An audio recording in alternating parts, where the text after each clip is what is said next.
Assalamualaikum warahmatullahi wabarakatuh. Satu riwayat menjelaskan ada orang soleh, ngajinya cukup, sholatnya cukup, puasanya cukup, zakatnya cukup, di mana ada majelis taklim hadir, baca Quran hobi, fitnah orang tidak pernah. Di akhirat setelah disidang dia ternyata lebih banyak kebaikannya daripada kejahatannya, maka dia pun diperintahkan dan dipersilahkan masuk ke dalam surga. Giliran anaknya disidang, biang okem nih anak.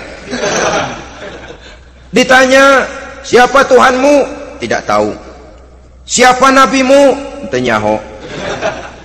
Apa kitabmu? Ora gelem. Kamu pernah sholat? Tidak. Zakat? Tidak. Puasa? Tidak. Judi? Hobi. Zina? Tiap malam. Mabuk? Berat. Wah, brengsek kamu. Kebaikan tidak ada barang sedikit pun, sementara kesalahan dan dosa berlipat ganda. Kamu neraka. Anak ini protes. Benar, saya tidak kenal siapa Tuhan saya. Saya tidak tahu siapa Nabi saya. Saya tidak tahu kitab suci dan kiblat saya. Saya tidak sholat, tidak zakat, tidak puasa. Tiap malam saya judi, saya zina, saya mabuk. Tapi saya kerjakan semua itu karena saya tidak tahu dan orang tua saya tidak pernah memberitahu saya. Dia enak-enakan hadir di majelis taklim, saya nyekek botol, didiemin saja. Dia enak-enakan baca Quran, saya zina, didiamkan saja. Saya bukan tidak mau, orang tua saya sama sekali tidak pernah mendidik saya. Dia mau benar sendiri. Maka kalau sekarang saya harus masuk ke dalam neraka, saya menuntut agar orang tua saya ikut sama-sama bergabung dengan saya ke dalam neraka. Gara-gara dia tuh saya jadi begini. Orang tuamu yang mana? Tuh, yang barusan mau ke surga. Ini orang tua yang sudah mau berangkat ke surga dipanggil. Sebentar dulu mas. Ini benar anak kamu? Iya pak. Waktu di dunia kamu tidak pernah ajarin dia ngaji? Sampai dia tidak kenal Tuhannya, tidak kenal nabinya, tidak kenal kiblat dan kitab sucinya? Ya pak. Dia tidak sholat, kamu diamkan saja. Dia tidak puasa, tidak zakat, kamu bersikap masa bodoh. Bahkan dia judi, dia zina, dia mabuk, kamu pun berdiam diri saja. Ya pak. Tahukah kamu bahwa anak ini adalah amanah? Menyia-nyiakan amanah artinya khianat, dan khianat adalah dosa yang sangat besar. Kamu tidak bertanggung jawab, maka kamu, anakmu gabung ke dalam neraka. Pendidikan pertama yang diberikan kepada anak ternyata adalah persoalan akidah. Nabi Ibrahim, pertanyaan yang paling merisaukan beliau buat anak cucunya ialah ma ta'buduna min ba'di. Saudara bisa lihat surah Al-Baqarah ayat 133. Anak-anakku, kalau pada satu saat nanti aku, ayahmu ini sudah tidak ada lagi, meninggalkan kamu semua, meninggalkan kehidupan dunia ini, ma ta'buduna min ba'di, apa yang akan kamu sembah nak kalau ayah sudah tidak ada lagi? Jikalau ayahmu sekarang masih rajin ke masjid, melakukan rukuk dan sujud, i'tikaf dan membaca Quran, kalau satu saat ayahmu meninggalkan dunia ini, masihkah engkau mau ke dalam masjid? Masihkah engkau rukuk dan sujud? Masihkah engkau i'tikaf? Ma ta'buduna min ba'di, apa yang akan kamu sembah kalau aku ayahmu tidak ada lagi nak? Ditanamkan bukan hanya keyakinan bertauhid, sekaligus juga menyembah kepada Allah yang kita yakinkan dengan tauhid itu tadi. Bukankah berbeda dengan kita kebanyakan orang tua sekarang? Kita tidak pernah berpikir ma ta'buduna min ba'di, kalau bapak tidak ada kamu nyembah apa nak? Kita orang tua sekarang pagi-pagi malah berpikir ma ta'kuluna min ba'di, kalau bapak nggak ada kamu nanti makan apa nak? Bukan nyembah apa yang kita pertanyakan, bukan nyembah apa yang kita khawatirkan, makan apa nak? Maka yang dicari lalu sekolah-sekolah yang bonafit, yang tidak peduli apakah itu merusak imannya, mematikan akidahnya, menghancurkan keyakinannya. Yang penting ada jaminan hari depan bisa dapat lapangan kerja. Akibatnya berduyun-duyun orang-orang tua muslim menyekolahkan anaknya di sekolah-sekolah yang bukan Islam, yang nyata-nyata membahayakan akidahnya, dididik dengan kultur dan budaya yang bertentangan dengan nilai-nilai agamanya. Bukankah ini berarti merelakan anak untuk dikafirkan? Bukankah ini artinya menyerahkan anak untuk ditulis menurut selera para pendidik yang tidak sesuai dengan nilai akidah yang dimilikinya? Mengapa kita tidak berpikir seperti Nabi Ibrahim yang sebelum memberikan pendidikan kecerdasan, sebelum pendidikan matematika, IPS, PSPB dan disiplin ilmu lainnya, yang pertama ditanamkan, ma ta'buduna min ba'di, kalau ayahmu tidak ada, kamu menyembah apa nak? Menyembah Allah, apa nanti malah menyembah harta? Menyembah Allah, apa nanti malah mendewa-dewakan pangkat dan jabatan? Menyembah Allah, apa malah nanti menyembah alam? Itu yang dikhawatirkan Nabi Ibrahim kepada generasi yang akan datang. Didik mereka dengan jiwa tauhid yang mengkristal di dalam batinnya, meresap sampai ke tulang sumsumnya, yang tidak akan sampai pun nyawa berpisah dari badannya, akidah itu tidak akan berpisah dari hatinya. Bahkan dia sanggup dengan tegar berkata, lebih baik saya melarat karena mempertahankan iman daripada hidup mewah dengan menjual akidah. Satu khitah, satu garis kehidupan yang perlu kita wariskan kepada anak-anak kita, generasi yang akan datang. Dahulu ada satu tradisi, saudara-saudara, kalau anak gadis kita dilamar orang lalu bertanya, anakmu mau ngelamar gadis saya, apa sudah khotam Quran berapa kali? Apa sudah bisa baca kitab macam-macam dan lain sebagainya? Sehingga lahirlah satu kebanggaan. Apapun motifnya, tapi pertanyaan semacam ini zaman sekarang sudah langka. Paling-paling yang ditanya kalau anaknya dilamar orang, anakmu kerja di mana? Gajinya sebulan berapa? Kendaraannya bebek apa soang? Apa-apa? Itu yang kita pertanyakan berkisar di seputar materi, kerja, job, status sosial dan lain sebagainya. Perkara bisa baca Quran atau tidak, nomor 18. Perkara sembahyangnya rajin apa tidak, nomor 36.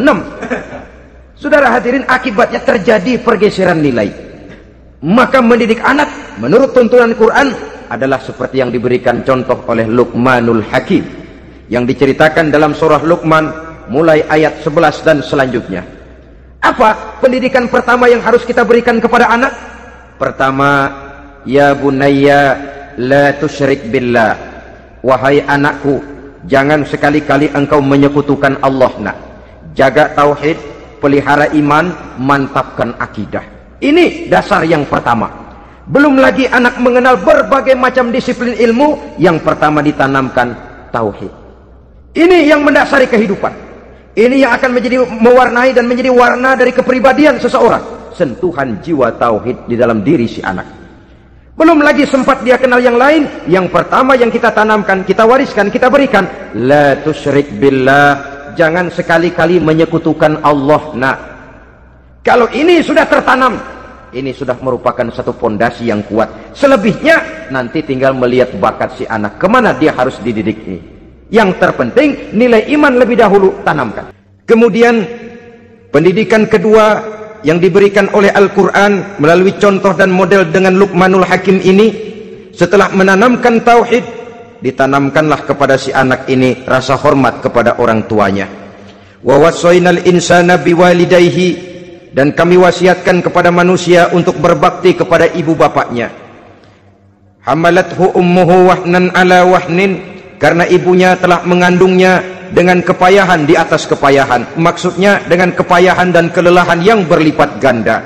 Sehingga ketika Rasul ditanyakan orang, ya Rasul, siapa yang paling harus saya taati di dunia ini? Beliau menjawab, ibumu. Kemudian siapa lagi ya Rasul? Ibumu. Setelah itu siapa lagi ya Rasul? Ibumu. Dan kemudian siapa ya Rasul? Bapakmu. Ibu, ibu, ibu, bapak. Bahkan al-jannatu tahta aqdamil ummahat, surga berada di bawah telapak kaki ibu. Bagaimana menanamkan rasa hormat kepada orang tua di hati anak? Tentu yang pertama, bagaimana orang tua bisa memberikan keteladanan. Oleh karena itu budaya menghormati orang tua perlu dijaga, perlu dipelihara dan diwariskan kepada anak-anak kita. Tali silaturahmi sehingga ada respeknya kepada orang tuanya. Jangan bapaknya dianggap CS, ibunya dianggap CS, kakeknya dianggap CS. Hilang rasa respek, hilang rasa menghormati. Sementara orang tua sendiri tidak bisa memberikan keteladanan, kurang mendapat perhatian dan lain sebagainya. Apalagi kalau baik ibu maupun bapak adalah orang-orang karier yang setiap hari sibuk menghadapi tugas masing-masing. Bapak sibuk rapat, pindah kantor sana kantor sini, ibu sibuk arisan, besarlah anak-anak di tangan pembantu dan lain sebagainya, sehingga dia merasa kurang mendapat perhatian, dan ini akan ikut membentuk warna dari kepribadian yang dimilikinya. Oleh karena itu saudara-saudara, tahap kedua setelah menanamkan jiwa tauhid kepada anak, tanamkan rasa hormat kepada orang tuanya. Orang tua itu ibu bapaknya, orang tua itu guru-gurunya yang mengajarkan dia, atau yang dianggap tua yang lebih senior dari dia. Karena tidak ada satu peradaban yang berdiri sendiri. Bagaimanapun maju dan modernnya kita sekarang, tentu merupakan mata rantai yang berkaitan dari generasi terdahulu. Ini yang kedua. Setelah tauhid, berbakti kepada ibu dan bapak. Tidak ada satu kebahagiaan yang bisa ditegakkan di dunia ini tanpa doa, tanpa restu daripada ibu dan bapak. Ini keramat hidup. Doanya dikabul Allah, dan kutuknya juga dikabul oleh Allah Subhanahu wa ta'ala. Jadi mendidik anak setelah menanamkan jiwa tauhid, menanamkan rasa hormat dan taat berbakti kepada ibu bapaknya. Itu yang kedua. Kemudian yang ketiga, melalui model Luqman, Quran mendorong kita untuk mendidik anak menanamkan etika otonom. Apa itu? Ya bunayya innaha in takum mithqala habbatin min khardalin fatakun fi sakhratin aw fis samawati aw fil ardi ya'ti biha Allah. Wahai anakku, sesungguhnya kalau ada satu kebaikan yang kamu kerjakan, kecil, tidak nampak oleh pandangan mata yang zahir, yang kecil itu tersembunyi di puncak langit, di dasar bumi yang paling dalam, atau di tengah batu hitam sekalipun, Allah pasti mengetahuinya dan pasti akan memberikan balasan yang seadil-adilnya. Pendidikan apa ini? Pendidikan moral, menanamkan etika otonom. Nah, kau berbuat baik jangan karena dilihat orang. Kau tidak mau melakukan kejahatan jangan cuma karena ada polisi. Kalau ada polisi kau tidak mau jahat, kucing juga begitu. Coba lihat kucing, taruh ikan asin di piring kaleng, tongkrongin, aduh kucing kalem, sopan, tenang. Sedikit kita lengah, habis ikan digarap. Tapi ditanamkan satu kesadaran, kemanapun kau pergi, apapun yang kau kerjakan, tersembunyi di tengah batu, di dasar bumi, di puncak langit, Allah pasti tahu. Jadi setelah tauhid, kemudian berbakti kepada ibu bapak, yang ketiga baru pendidikan tentang akhlak, tentang moral.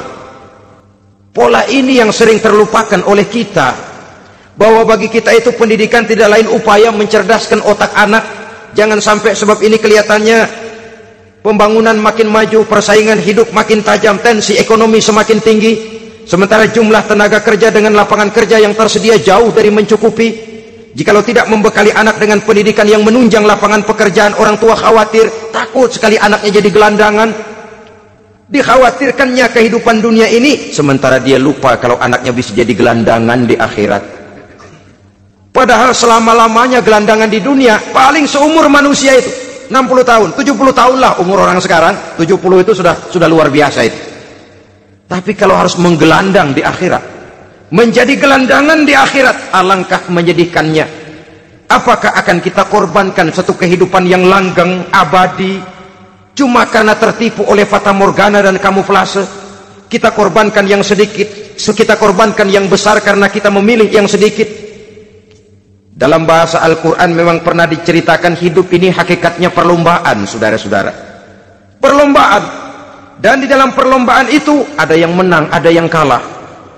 Al-Quran lalu memberikan peringatan, Alhaakumut takatsur, kamu telah lalai karena berlomba-lomba memperbanyak harta, mempertinggi pangkat dan kedudukan, hatta zurtumul maqabir, sampai kamu akan masuk ke liang kubur baru sadar.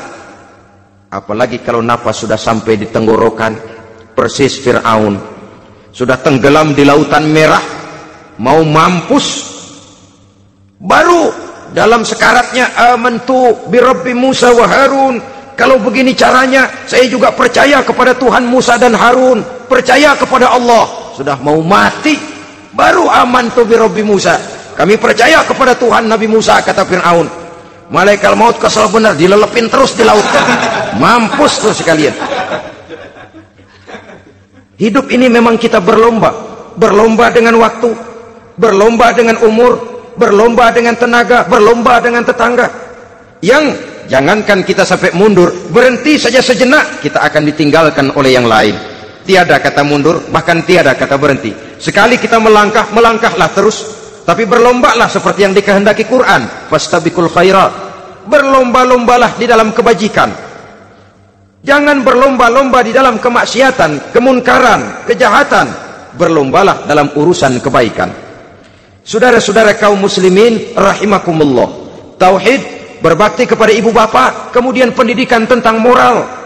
Apabila pendidikan tentang moral sudah tertanam, barulah lihat bakat si anak. Kemana bakatnya? Anak saya kelihatannya dari kecil demennya main bedil-bedilan saja. Abri kali itu. Kirim ke Magelang, masukkan akabri. Tapi dengan syarat 3 itu tadi.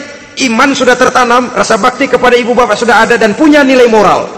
Sehingga boleh jadi nanti dia menjadi jenderal yang beriman, yang berbakti kepada ibu bapaknya, dan punya moral yang tinggi. Kan lebih baik rakyat rendah tapi akhlaknya tinggi, daripada pejabat tinggi tapi moralnya rendah. Jauh lebih baik rakyat rendah punya moral tinggi ketimbang pejabat tinggi punya moral rendah. Nilai moral ini yang jadi ukuran dan barometer di masyarakat. Yang ini yang sering kita lupakan, bahwa kehancuran satu bangsa dimanapun di dunia ini selalu dimulai dengan kehancuran moral daripada bangsa itu sendiri. Sekarang membina nilai moral ini berat. Gadis kita, remaja, putri, diberikan pakaian jilbab, mungkin dia sendiri masih setengah-setengah, ditambah lagi oleh ledekan temennya. Jilbab lah kuno, bau sorga lah, bau masjid lah, bau menyan lah. Ditanamkan rasa malu untuk hidup dekat dengan agama. Kalau moral semacam ini sudah tertanam, sedikit demi sedikit kita mulai mengucapkan selamat tinggal kepada agama. Dan kemalangan apa yang lebih malang kalau kita sudah jauh dari agama ini? Bukankah Islam telah menyelamatkan manusia dari penyakit jahiliyah dan membawanya kepada satu kehidupan yang maju dan modern? Kalau kita tinggalkan Islam ini, bukankah artinya kita akan kembali kepada satu zaman jahiliyah? Hanya saja jahiliyah itu berada di abad modern. Versinya tentu lebih modern. Kalau zaman jahiliyah dulu mabuknya pakai arak, zaman sekarang sudah macam-macam orang bisa mabuk. Kalau zaman jahiliyah dulu anak perempuan dikubur hidup-hidup, zaman sekarang kadang-kadang belum sempat lahir ke dunia, malah sudah dibunuh lebih dahulu. Versinya saja yang berbeda. Kalau di zaman jahiliyah dahulu manusia menyembah batu yang bernama Latta, Uzza, Manat, dan Hubal. Di zaman jahiliyah modern sekarang ini, orang sering menyembah kepala bagiannya, sering menyembah atasannya, sering menyembah komputer, sering menyembah teknologi modern yang lebih diyakininya daripada Allah sebagai keyakinan sentral di dalam hidupnya. Saudara-saudara kaum muslimin rahimakumullah.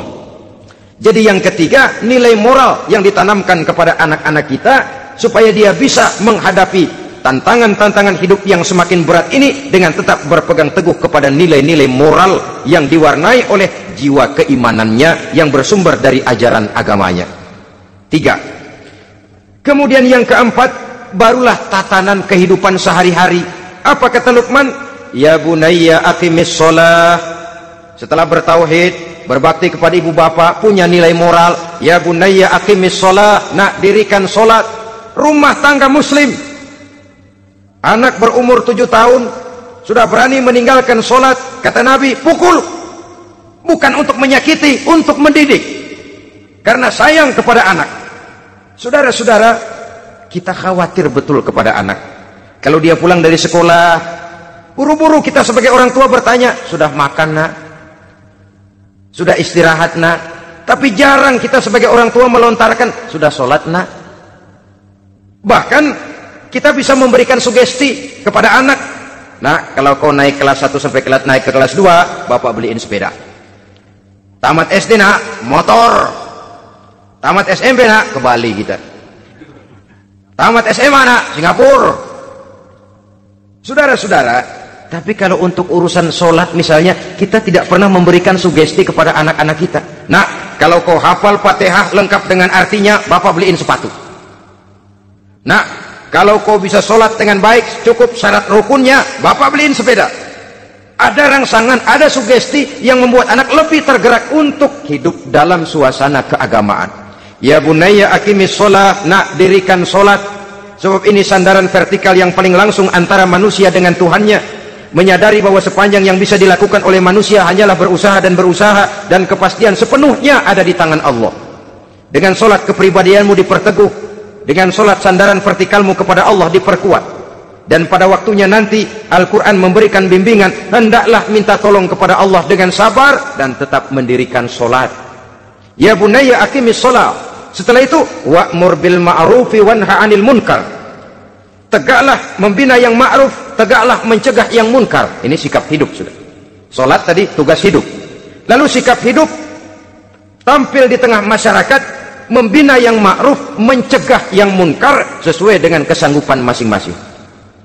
Bukankah setiap kita kepingin punya anak yang bermanfaat, setidaknya bagi keluarganya, syukur kalau bisa bagi lingkungannya, bagi masyarakat, bangsa dan negaranya. Dan satu di antara tanda orang yang bermanfaat, kalau dia bisa hidup menjadi penganjur yang ma'ruf dan pencegah yang munkar. Dan itu kalau tidak ada hidayah, sulit orang mau melaksanakan itu. Sebab apa? Ada kecenderungan belakangan ini di mana agama dianggap urusan pribadi. Sehingga orang lalu sering bilang, jangan bawa-bawa agama dah, itu kan bukan urusan agama. Ini sudah ciri berpikirnya sekuler. Jangan bawa-bawa agama.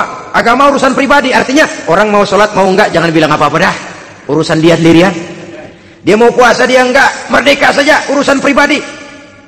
Agama bukan persoalan pribadi. Apalagi jika sudah menyangkut amar ma'ruf dan nahi munkar. Siap menegakkan yang baik, mencegah yang munkar untuk tegaknya satu masyarakat yang diwarnai oleh kebaikan dan terhindar dari segala macam kejahatan. Dan terus ayat-ayat selanjutnya mencerminkan sikap hidup. Namun yang intinya cara mendidik anak yang baik yang dicontohkan oleh Al-Quran dengan Luqmanul Hakim sebagai model. Pertama, tanamkan tauhid. Yang kedua, tanamkan rasa hormat dan berbakti kepada ibu bapaknya. Yang ketiga, tanamkan moral, nilai akhlak yang tinggi. Setelah itu yang keempat, biasakan hidup dalam suasana keagamaan. Kontrollah sholatnya, kontrollah baca Qur'annya, kontrollah puasanya di bulan Ramadan. Ajaklah anak-anak sholat berjamaah, sehingga dengan demikian dia terbiasa oleh satu suasana yang mendekatkan dia dengan nilai agamanya. Dari sana diharapkan nilai-nilai ilmu yang didapatnya dari bangku sekolah akan menciptakan keseimbangan dengan yang ditanamkan oleh orang tuanya dalam bentuk yang dijelaskan oleh surah Luqman itu tadi. Sehingga apabila keseimbangan ini terwujud, akan menjalin keseimbangan dalam pola berpikir, dan keseimbangan dalam pola berpikir akan melahirkan keseimbangan dalam perbuatannya. Terwujudlah kita harapkan insan yang fid dunya hasanah wa fil akhirati hasanah. Inilah harapan kita semua. Mudah-mudahan Allah memberikan kekuatan kepada kita untuk mewariskan nilai-nilai yang baik kepada generasi yang akan datang, sehingga esok harus lebih baik daripada hari ini, dan lusa harus lebih baik daripada hari esok. Terima kasih atas perhatian saudara. Mohon maaf atas segala kekurangan. Usikum wa nafsi bitaqwallah. Wassalamualaikum warahmatullahi wabarakatuh. Waalaikumsalam warahmatullahi wabarakatuh.